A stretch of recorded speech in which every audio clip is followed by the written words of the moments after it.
Title: My family pretended they canceled Christmas dinner due to bad weather. Everyone's staying home, Mom texted. Then I saw their cars at my sister's house. Perfect holiday, they posted when they called the next day. The text that changed everything. The forecast said light snow, maybe a few inches. Nothing that would shut down roads. Nothing that would cancel a tradition. Christmas dinner at my parents' house had been a staple since I was 12. It didn't matter who was dating whom and who moved away or how tight money was. We all came home for Christmas. I had the pot roast in the slow cooker, the peppermint bark chilling in the fridge, and the cranberry wine wrapped for Mom. A gift I knew she'd re-gift, but I brought it every year anyway. Tradition. That's when the text came in. Mom, 10:37 a.m. Hey, sweetheart. Dinner's off this year. Weather's not great. Everyone's staying home just to be safe. We'll miss you. I stared at the screen. Snow was falling gently outside, but nothing dangerous. Nothing even sticking. Still, I trusted her.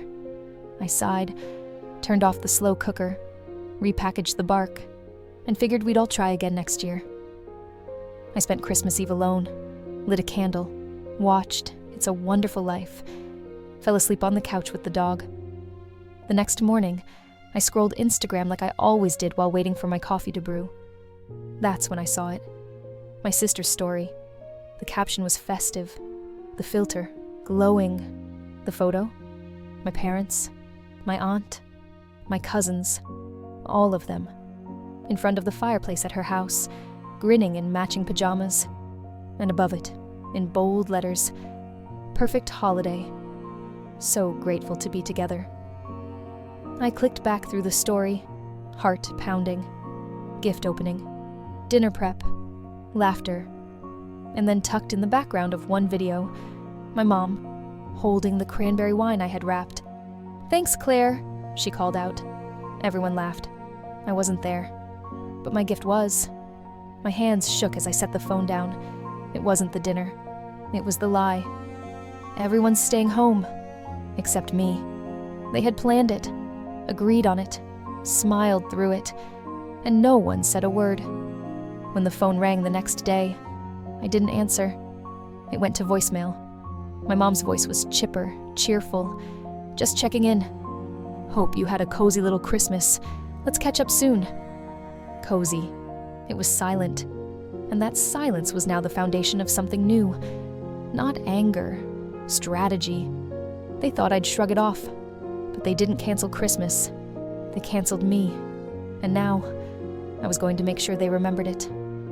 Return to sender. They didn't hear from me on New Year's.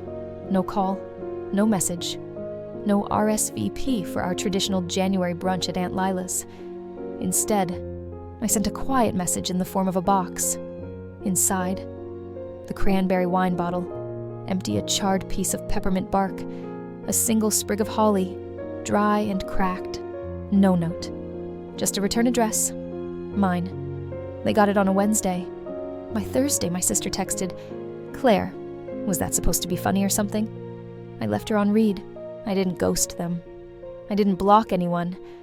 I just stopped showing up. No comments on family group texts. No birthday card for Mom. No shared calendar invites for family dinners. It wasn't absence out of spite. It was exclusion returned in kind. That's when things got uncomfortable. For them.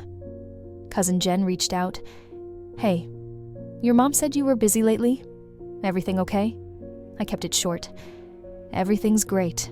Just not faking it anymore." A week later, I got a call from my dad. I didn't pick up. He left a voicemail. "Claire, come on. It was just dinner. We didn't want you driving in the snow." There it was. The rewrite. Suddenly, it wasn't a lie. It was concern. Suddenly, I was overreacting, but I had the screenshots, and I had the memory of sitting alone on Christmas Eve while they toasted to family without me. And what they didn't know? I'd already started adjusting my will, removing them from all fallback medical directives, redirecting my future trust funds, reassigning my emergency contacts, not out of drama, out of precision, because I wasn't just setting a boundary. I was drawing a line they would never cross again. RSVP. Not anymore. February rolled in, and with it came another family text thread. This time it was about Uncle Harold's retirement party. Everyone's coming. So exciting. Can't wait to see everyone in one place again. Claire, you'll be there, right? I didn't reply. Instead, I went to a small dinner with friends. Real friends. We laughed, passed plates around, shared stories, and toasted to loyalty that didn't come with fine print. I took one photo. A simple table setting. Candlelight. Warm smiles. Captioned, "Family is who shows up when no one's watching." My mom saw it. She texted within an hour. Was that about us? I didn't reply. Because if you have to ask, you already know. That week, I started purging. Not just closets or inboxes. Emotional clutter. I deleted the backup Christmas gift list I kept every year. Removed all shared cloud albums. Cleared the family calendar from my phone. Then I did something quieter. I updated the charitable trust I'd been funding for the last 2 years. Originally named in honor of my mother's late sister. I changed the name to mine, because honoring people who exclude you, that ends with the last lie they tell. By spring, word had spread through the extended family. A cousin DM'd me. "I heard you were mad about Christmas. Is that why you're pulling away?" I wasn't mad. I was just done. Done explaining my worth. Done earning my seat at a table I built gifts for, and still wasn't allowed to sit at.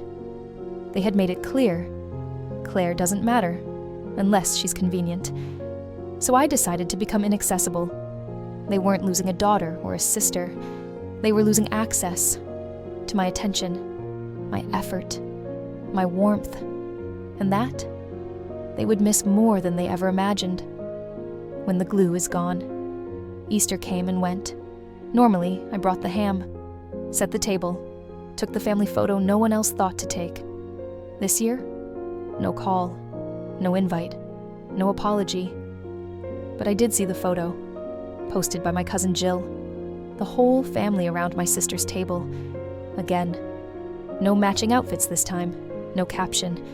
Just flat smiles. The photo only had 3 likes. My mother called 2 days later. I let it ring. She left a message. "Claire, things haven't been the same without you. You're the one who holds everyone together." And there it was. Not love, not regret, need. They missed the help, the labor, the emotional stitching I provided year after year. But they didn't miss me. I had started hosting smaller gatherings.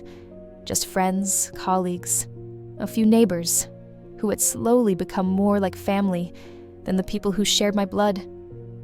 One night, my friend Camilla pulled me aside and said, "You seem lighter lately.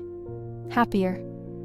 I was, because for the first time, I was investing in people who actually saw me, not just the things I brought to the table. Then came the letter, an actual envelope in my mailbox, from my mother. Neat handwriting, embossed paper. Inside, a folded sheet with one sentence. "I'm sorry we didn't include you. Please come to the summer reunion. We'll make space." Make space. As if I was an afterthought. As if a seat at the table was all I wanted. I didn't reply, but I did RSVP online.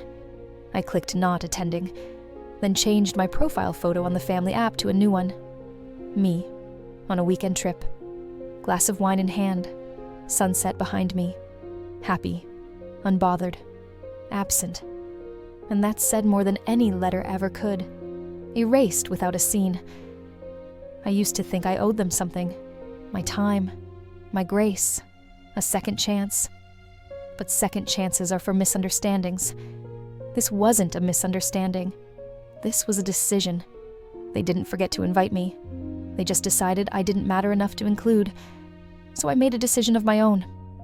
That summer, while the family reunion played out without me, I sat in my lawyer's office. He was drafting the final changes to my estate planning documents. Removing your family from all asset succession? He asked gently. I nodded. All of them. No emergency access. No financial power of attorney. No medical decisions. No inheritance. Just a clean break. On paper. As it had already happened in real life. I replaced them with names that mattered. My best friend Camilla. The young intern I mentor. A small animal rescue I started donating to after rescuing my dog. It wasn't about spite. It was about rewarding loyalty, not biology. Then I did one last thing. I changed my holiday traditions. No more waiting for the invite that wouldn't come. Now, Thanksgiving was a beach cabin with close friends. Christmas was a mountain Airbnb and hot cocoa with people who showed up without expectations. My birthday? Spa weekend. No phone. And the photo albums? They were filled. Just not with them. A cousin messaged me in August. Hey, are you mad forever? I replied, no. Just finally acting accordingly. My mom sent one more card in September. Inside, a note. We'd love to reconnect. Let's talk things through. I folded it once, slipped it into my desk drawer, and never touched it again. Because they weren't reaching out to rebuild. They were reaching out to regain access. And I was finally the version of myself that no longer provided it.